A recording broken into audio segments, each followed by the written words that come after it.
7 Days to End With You might just be the best depiction of language learning in any video game. And it's not because it simulates language systems, but it's because it captures what language learning and acquisition actually feels like. If you have ever even attempted to try learning a new language, you know just how difficult and daunting the experience is. The process, it is slow, painstakingly slow. It's messy, it's frustrating. You second guess yourself, you hit walls, you start to wonder if you're ever going to figure it out. I know, because I learned an entirely new language out of respect for my wife. I love my wife. So, because of her, I learned Spanish, even though she's a native English speaker. And I don't mean I learned how to say some phrases or a few words here. I mean that I feel comfortable being dropped somewhere in Mexico and not fearing communicating with anybody there. I can get around. I learned French to a basic conversational level, did a study abroad for 2 months, and I've visited France a few times already. Now, it's been a few years since I've practiced, since I don't have anybody to speak French with me around here, so I don't like to claim that I speak French anymore, but I do claim Spanish. Now, living in Japan, I have started the entire language learning journey again, but it's hard because Japanese is different than any of my other languages. However, the process is still the same. The neural pathways that I use to learn the other languages are still paved, making this a little bit easier. I still feel awkward, even scared at times to even ask for a coffee. Yet, I know how this works. I know the process works, and when it finally clicks, even if it's just a little bit, it's electric. You feel it in your chest. The moment of, I understand you, wakarimashita. And in this game, that feeling of comprehension matters. Because you're not just learning language to pass a level, you're doing it to reach and connect with someone. Someone who really cares about you. Someone who's hoping, waiting for you to understand. But when you do finally understand, you realize that this story is a lot more heart-wrenching and darker than you may have expected coming in. Whoever recommended this game to me, I have a bone to pick with you. Why would you wish this upon me? I'm serious, this was a really sad story. If you are multilingual, or even have the slightest aspiration to learn another language, like the video and let me know which language. But if you are monolingual and only want to stay that way or refuse to even be open to the concept of learning anything other than American, hit the dislike button, as all engagement is engagement, and welcome to the very sad story of 7 Days to End With You. The setup is simple. You wake up in a strange but cozy place with typical main character amnesia, next to a girl who's speaking a language you've never heard. No subtitles, no guidance, no tutorials, just gestures, expressions, and your ability to observe and experiment. Slowly but surely, words take shape. Patterns emerge. And with every phrase you decode, you start to feel something deeper. Like the language is holding more than just a meaning. Like there's a story hidden inside of it. Something emotional, maybe even tragic. And that is what this game does so well.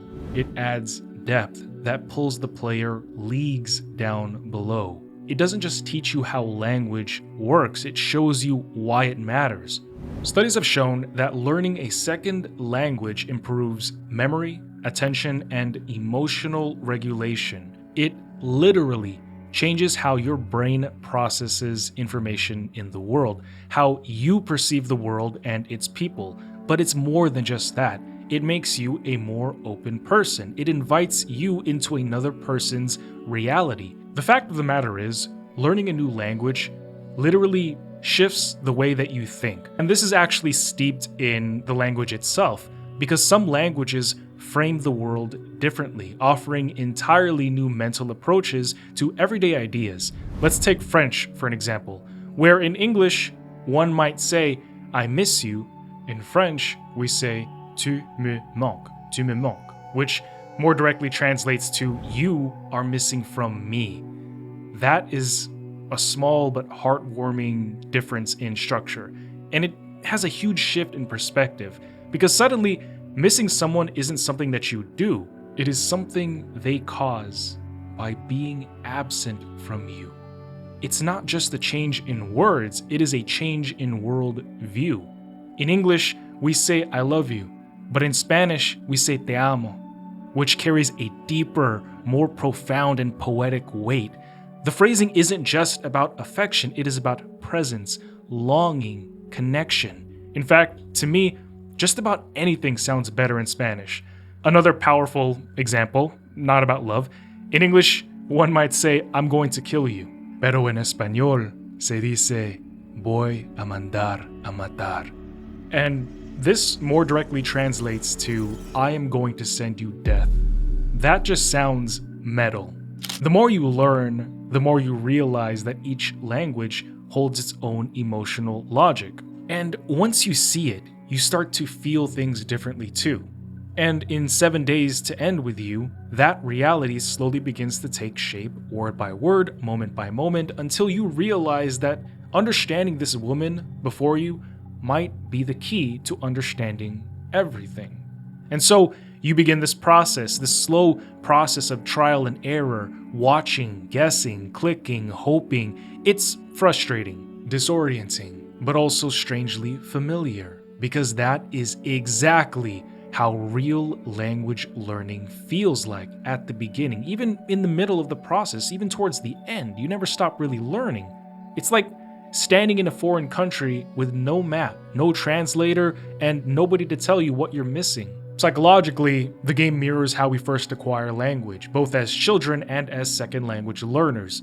Developmental psychologist Jean Piaget, been a while since I've brought him up, explained that learning is built through interaction, observation, and adaptation. In the game, you're doing exactly that. You associate repeated words with gestures or pictures or items, expressions, or emotional reactions. You test meanings, fail, adjust accordingly. You learn the way toddlers do, through immersion, by doing, not by studying things in a book.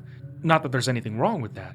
But this method, this immersive method, taps directly into the brain's natural pattern-seeking behavior. As human, we're naturally wired to look for patterns and create associations to help us better understand the world and environment that we're in. And you know, there's something deeply rewarding about this process, and this game knows it.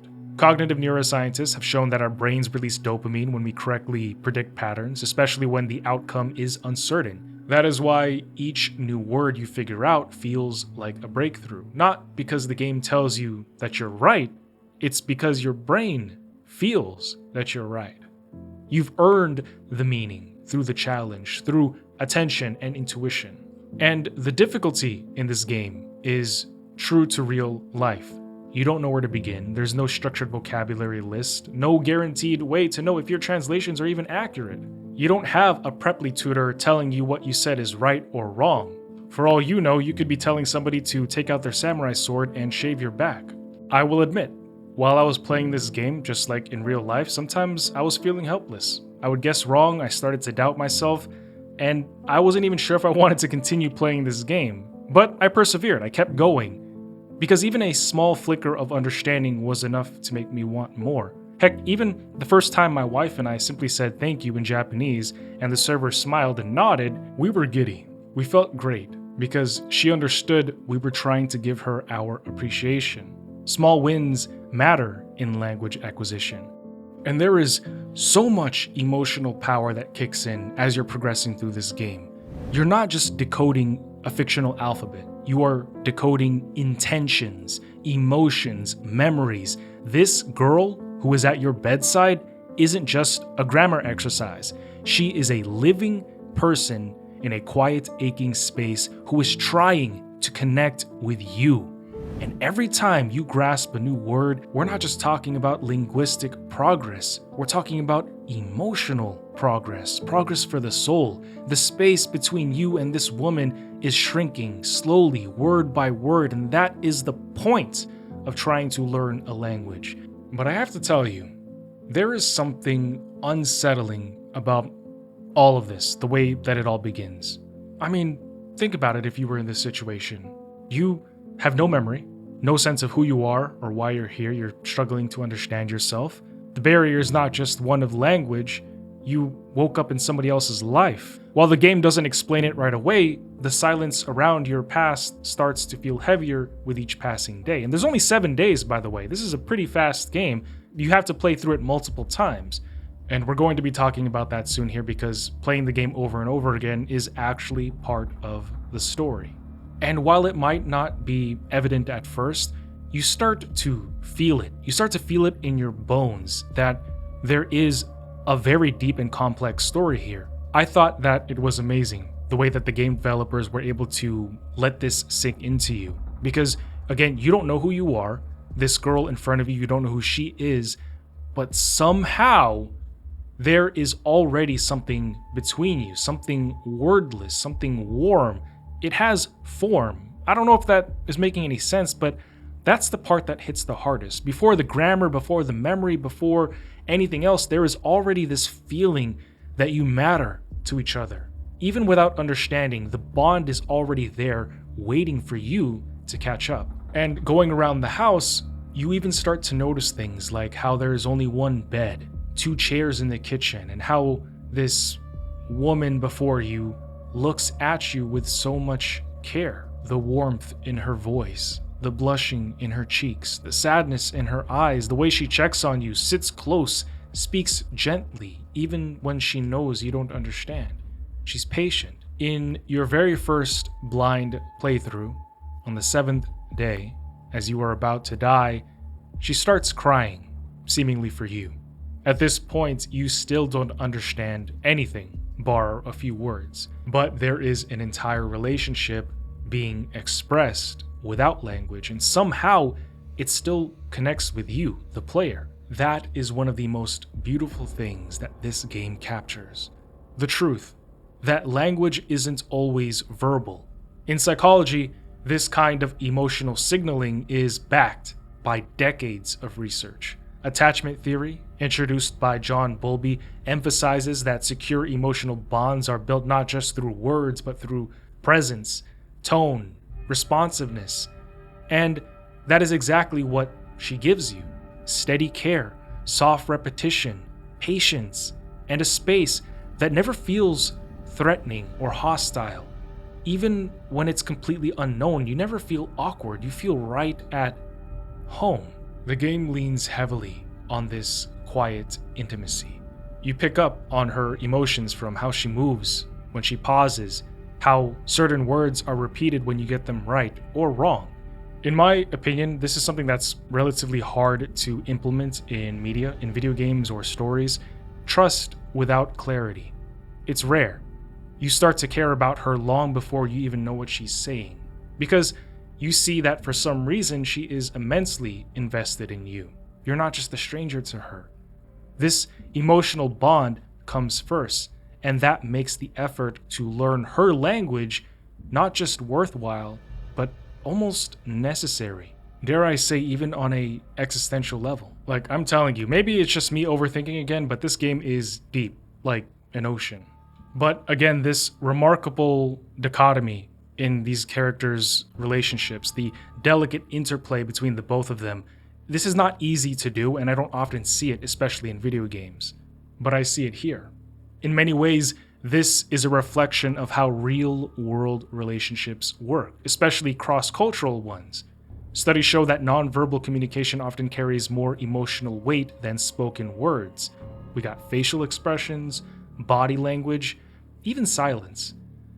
Mehrabian's 73855 research model conveys that concept when it comes to weight and meaning in communication, where 7% comes from the actual words that we utilize, 38% derives from our voice and tone, while 55% stems from our body language. Actions speak louder than words. What you say isn't as important as how you say it. It is our demeanor that often sends the messages with greater gravity. And when you're emotionally invested, you fill in the blanks when it comes to communication. You interpret gestures as affection, concern, longing. Your brain wants to believe there's meaning, because connection is something that humans are biologically hardwired to seek, even when it is incomplete. I would even go so far as to say humans developed this natural draw to faces and body language because it directly tied into how we survived back then, how we determined who were friends or who were foes back before language and verbal communication became a thing. But even with all that, there's always going to be distance. In the game, you can feel it. The girl remembers something that you don't. She speaks like you're supposed to understand, like she's used to and expecting you to understand, to just understand what she's saying. There's history in her tone, but you are on the outside of it. That imbalance, the closeness she feels versus the confusion that you're living in. This is where the ache begins to build, because as you are learning this entirely new language, you're rebuilding a bond you didn't know was broken. And the deeper you go, eventually, the language leads you to something that you were not prepared for. The truth. Theo didn't just lose someone. She lost you, Boyle. The reveal is that there was a war, and you died. But Theo, she brought you back from the dead. You two are soulmates. She resurrected you with alchemy because she couldn't stand living in a world without you. For me, this is relatable. As somebody who dearly loves his wife, it hit home. I cannot imagine leaving my wife alone in this world. But there's problems with what Theo did, because when she brought Boyle back, she was unable to bring him back completely. Not whole, not healed, just here. A body without a memory, a voice with no past, a husk. However, she did it out of love. She explains how she tried to bring you back over and over and over again and again and again. But each time you never had your memory. You were never able to talk, communicate. But the biggest problem was that Boyle was never able to stay alive, quote unquote, for too long. Because every 7th day, he would die. And when you understand what she's saying, she just tells you, while she's crying, that she is just going to bring you back again with alchemy. And then she says goodnight. And my God, it is so sad. This is heart-wrenching. Like, here she is just crying in front of you. She's sobbing. She is so desperate. Sad that she's watching you die again, leaving her. And her fallback is to go back to this delusion where she thinks that she can bring you back to life. So that's what she tells you before telling you goodnight. She's going to bring you back again with alchemy. And this is where the story turns from quiet sadness into something more haunting. Because what she did, what Theo did, wasn't evil. It wasn't driven by power or cruelty. It was driven by grief and desperation to feel the warmth, the love, the connection that she had with Boyle. She used alchemy not to rewrite the world, but to undo the smallest part of it, the part where Boyle died. She just wanted him. And in doing so, she shattered something sacred.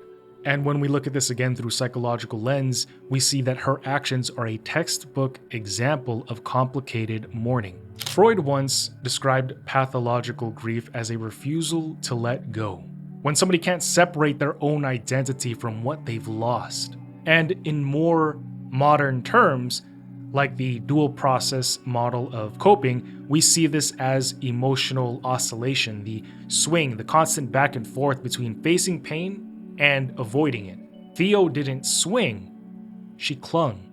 She dug her claws, her fingers into it. She chose to bring Boyle back by any means necessary, in any form she could, even if it meant reviving only the shell, the shadow of the person she loved. To keep it absolutely 100 with you, I could not exist without my wife. I would literally choose death over living in a world without her. I would be so uninterested in anything life had to offer if I couldn't have her right by my side. But Theo's act came with a cost. The Boyle she brought back wasn't really him. The language barrier wasn't just a mechanic for us players to go through. This was symbolic. Boyle couldn't understand her because his soul, his memory, his essence was left behind. Every day that Theo spent with him, with this fake version of him, this empty version of him, was a quiet kind of mourning.